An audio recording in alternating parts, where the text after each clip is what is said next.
What has happened over the last couple of years is that we had the big recession happening, we had questions on budget happening, and obviously one of the primary areas to get impacted is testing.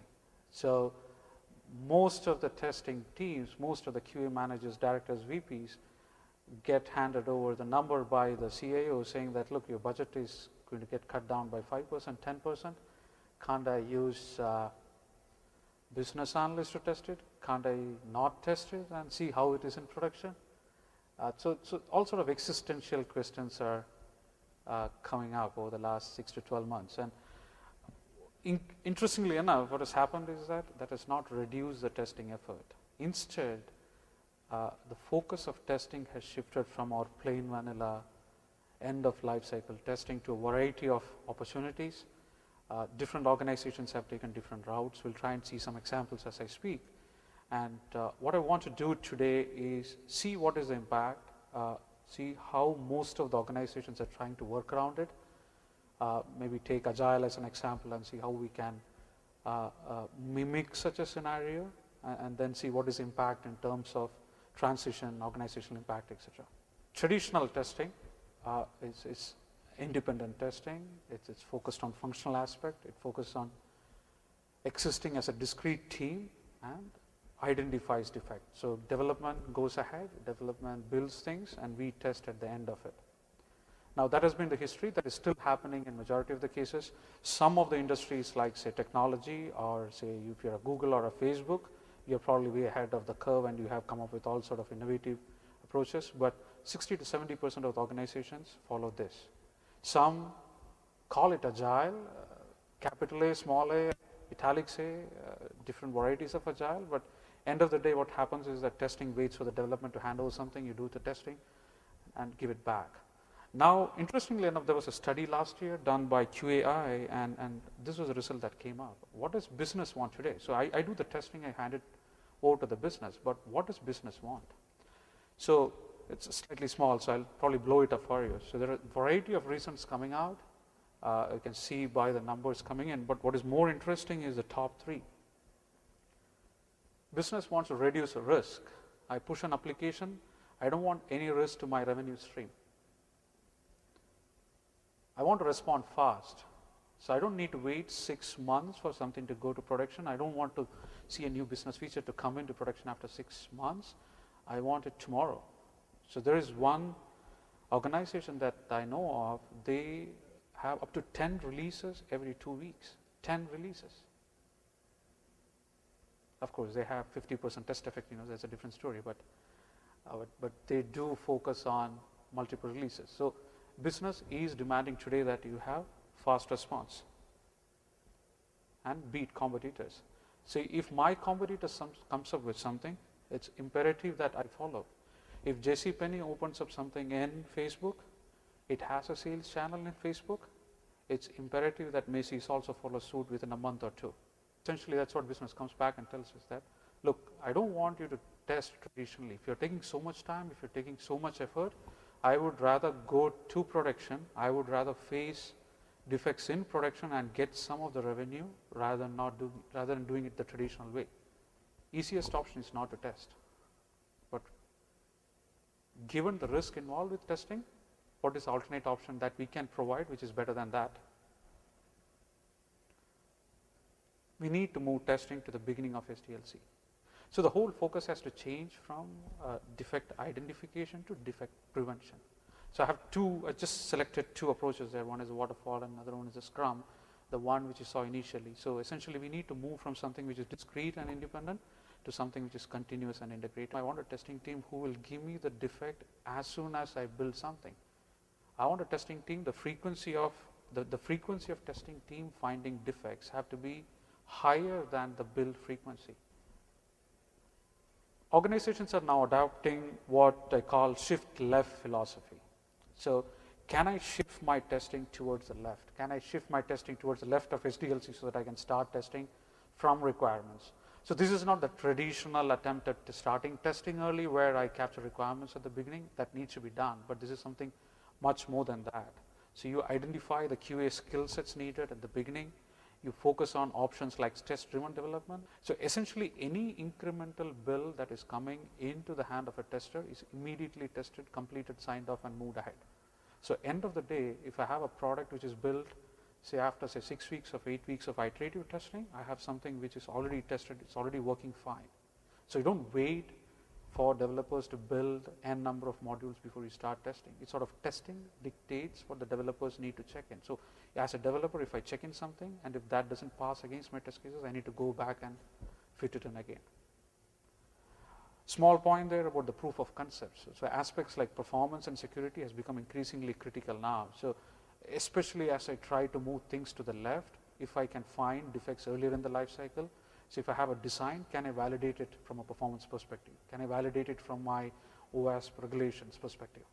And see if the design itself has some core constraint which can be caught now rather than waiting till my end life cycle. And the advantage here is that especially for a proof of concept, you don't need near production performance environment. So even if you're having a constraint from a performance environment, you can actually take your design modules, you can do a proof of concept on a small scale down version and make sure that that works out well.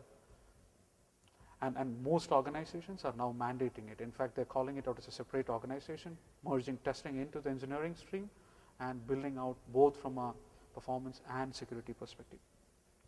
And then early execution of QA, non-GUI testing.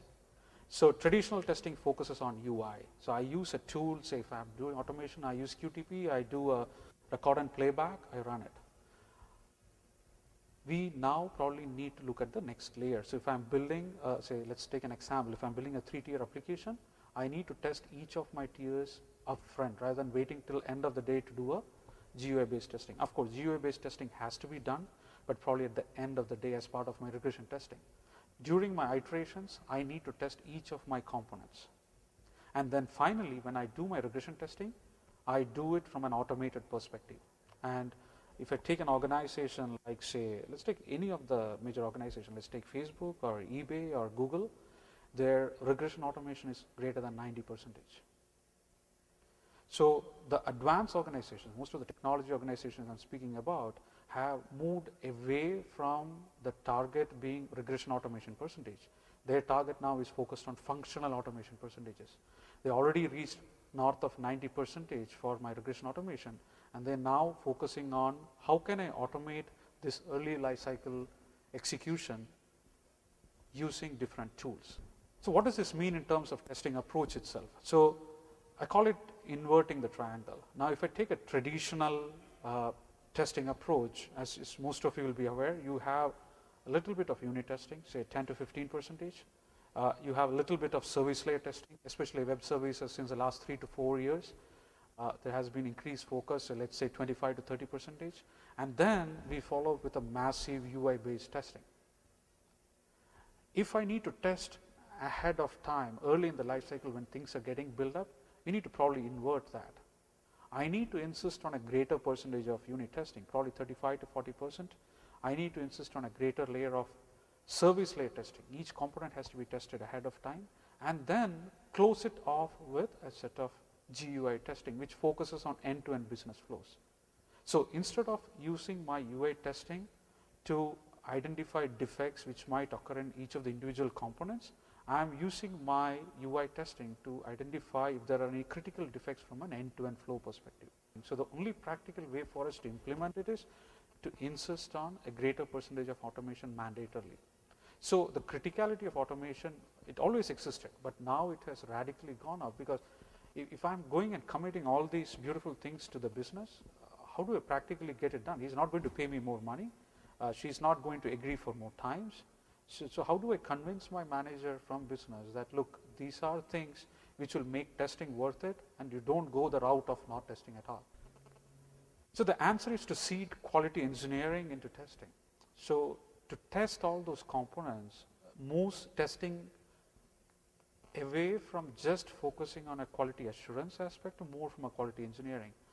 As a tester, now I need to know what my code does. I need to know what my module does. I need to know what a Spring framework is. I need to know what Java does. I need to know what virtualization is. So the expectation of a tester from a skill set perspective now becomes more biased towards engineering. Having said that, it's still possible for us to logically split it into two groups.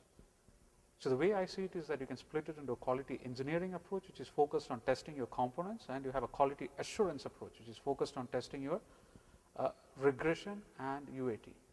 Again, this is a simplistic view which will sort of help you take to the next stage. So how does that work from the type of testing perspective? So now, refer back to the earlier information I said, you have unit testing done, you have the service layer testing done, and you have functional testing. Of course, automation is needed for functional testing as well. And from a QA approach perspective, you have regression testing, you have your beta testing, and you have your user acceptance testing. So split the two logically. Maybe you can choose to have two separate teams to drive it, or you can choose to have a greater collaboration with development teams where the unit testing is driven by the development teams with QA checking what is output, but much more than what has happened earlier. So earlier development team will do the unit testing. If you're matured enough as an organization, you insist on seeing the unit testing logs, and go ahead. What I'm saying is one step beyond that. Unit testing has to be framework driven. Unit testing has to be reusable. We'll see a bit more of that in a couple of slides. And then we have the whole QA approach, which is, if you see, the more traditional approach that is being followed here. So we are moving away from your requirements identification, test case creation, system testing, integration testing, regression testing. The whole system testing and integration testing is sort of getting split into multiple components, and then with each of them having different skill set needs. What is increasingly happening further on the QA side essentially is that this is fast merging into a crowd-aided community testing. Or what I'm predicting will happen is that UAT as it stands today and beta testing as it stands today will probably give way to community testing over a period of time. So if I compare the team today, which is our QA team predominantly consisting of manual testers, focusing on executing test cases created, their work is now limited to just regression testing. And if I'm automating 90% of my regression tests because of timeline pressures, you can infer for yourself where that skill set need lies in the future. So you don't need them. Or if I'm a tester who knows only manual testing, it's probably time I went back to community college. Net, effectively, as we go ahead, we are seeing a shift where testing is split into QE plus QA, where QE is focusing more and more on service layer testing, increased focus on automation, be it functional automation or regression automation, and your plain vanilla manual testing, UAT, etc., evolving into social media aided community testing. Cloud is an option. Business tenet is solid. So I, of course, need to worry about going completely the Amazon EC2 route or a public cloud route. But if I take the concept, I optimize my environment, I do service virtualization, and then if I write my code using approaches like NoSQL databases, etc., so that the hardware dependency is minimal, it enables you to move to cloud and save another 10 to 20% in cost. The philosophy seems to be that you need to make your applications built in such a way that it is the dependency on the hardware is ephemeral. So it should be that I take my compiled build, take it from one environment in my data, take it from say data center A, move to data center B, it should run perfectly fine with one round of smoke testing. And it's practically possible. Netflix has proved that.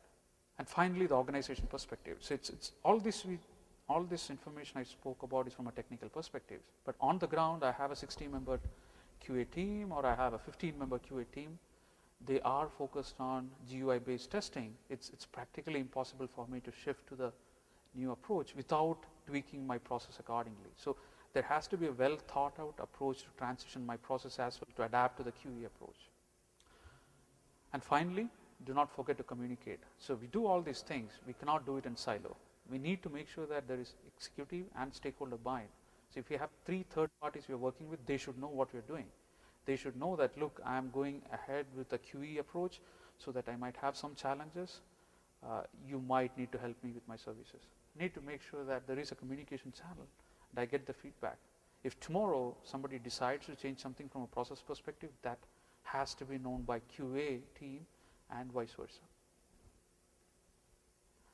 Thank you. It was a pleasure speaking. I hope you heard about something which is new or which is interesting, and thank you for patiently listening to me.